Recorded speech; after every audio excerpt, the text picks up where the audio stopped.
हरे कृष्णा। ओं नमो भगवते वासुदेवाय। ओं नमो भगवते वासुदेवाय।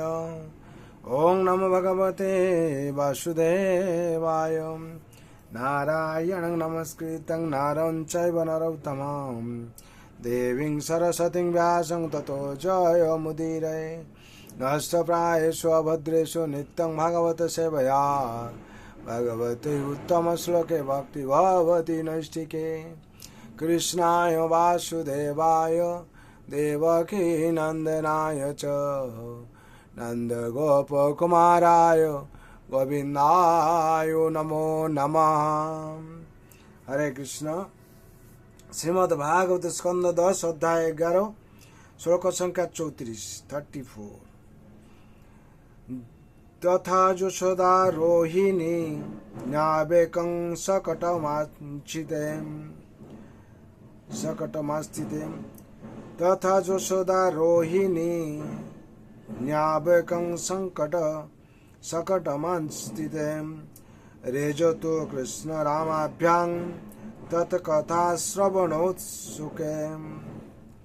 शब्दर में बोला है तथा एवं যশোদা রোহিণী মা যশোদা এবং মা রোহিণী উভয়ে একম शकटम একটি शकटे अस्थिते বসে রেজতু অত্যন্ত সুন্দর কৃষ্ণ রামাভ্যাং তাদের মাতার সহ কৃষ্ণ এবং বলরাম তৎ কথা কৃষ্ণ এবং বলরামের লীলা শ্রবণ উৎসুকে অত্যন্ত আনন্দ সহকারে শ্রবণ করতে করতে। অনুবাদ। কৃষ্ণ এবং বলরামের বিরহ সহনে আসক্ত মা যশোদা এবং রোহিণী দেবী কৃষ্ণ এবং বলরামকে সঙ্গে নিয়ে তাদের লীলা শ্রবণ করতে করতে শকটে আরোহণ করেছিলেন। এই অবস্থায় তখন তাদের অত্যন্ত সুন্দর দেখাচ্ছিল।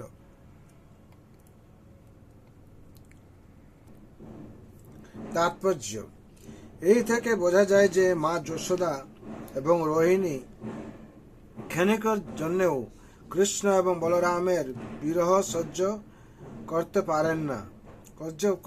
করতে পারতেন না। তারা হয় কৃষ্ণ বলরামের পালন পোষণে অথবা তাদের মহিমা কীর্তন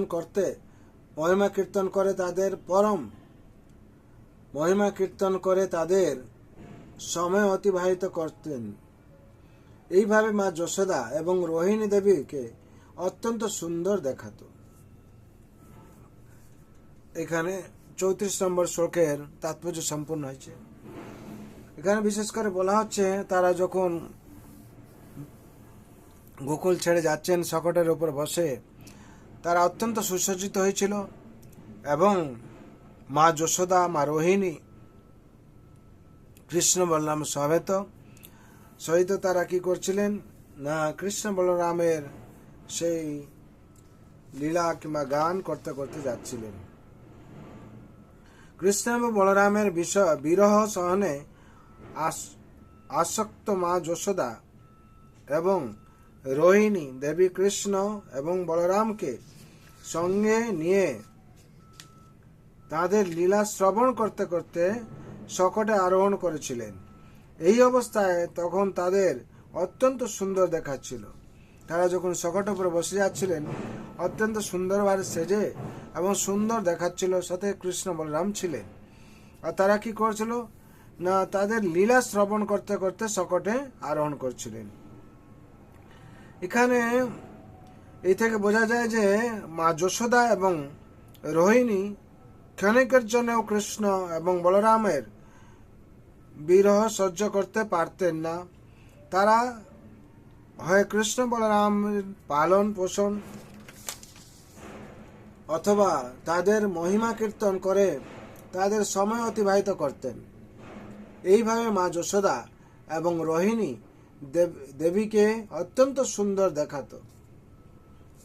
এখান থেকে পরম শাস্ত্র ভাগবত অভ্যাস করে নিত, এই ভাগবতম থেকে আমরা এই অমৃত লীলা শ্রবণ করতে পারছি এবং জানতে পারছি। তার জন্য পরমশাস্ত্র ভাগবত হচ্ছে অমল পুরাণ, তার মধ্যে ভগবানের সমস্ত লীলা বিদ্যমান। আমরা যদি এই লীলা দেখি, আমরা এই লীলা যদি ভাগবত পাঠ করি, আমরা শ্রবণ করে জানতে পারবো, পাঠ করে জানতে পারবো। তার জন্য এই ভাগবতম থেকে আমরা ভগবানের সম্পূর্ণ লীলা তথ্য আমরা পাবো। তার জন্য বলা হয়েছে প্রত্যেক দিন আমাদের কি করতে হবে, এই ভাগবত শ্রবণ করতে হবে, নাহলে পড়তে হবে। কেন শ্রবণকে ভক্তির মুখ্য অঙ্গ বলে বলা হচ্ছে।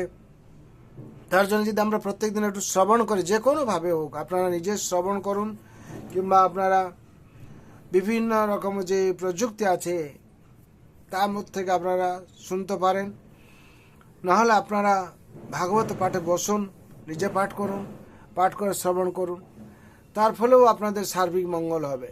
কেন পরমশাস্ত্র ভাগবত অভ্যাস করে নিত, নিত্যম ভাগবত সেবায়া, এই শাস্ত্রে বলা হয়েছে নিত্যম ভাগবত সেবায়া করার কথা। তার জন্য আমরা যদি শাস্ত্রের বিধি মানি, তাহলে কী হবে, আমাদের বৈদিক ভক্তি মানি, তাহলে আমাদের সার্বিক মঙ্গল হবে, আমরা বৈকুণ্ঠ ধামে যেতে পারব। আর যদি আমরা প্রতিকূলভাবে যাই, তাহলে আমাদের নরকগামী হতে হবে। তার জন্যে সবাই আমরা ভগবানের অনুশাসনকে পালন করব, আর অনুকূল ভক্তিতে ভগবানের সেবা করে আমাদের চলতে হবে, যার ফলে আমরা এই জন্ম মৃত্যু চরা ব্যাধি যে ভবসাগর থেকে আমরা মুক্তি পাব। আর সব থেকে হচ্ছে ভগবানের কৃপা লাভ করব, ভগবান দাসত্ব গ্রহণ করতে পারব।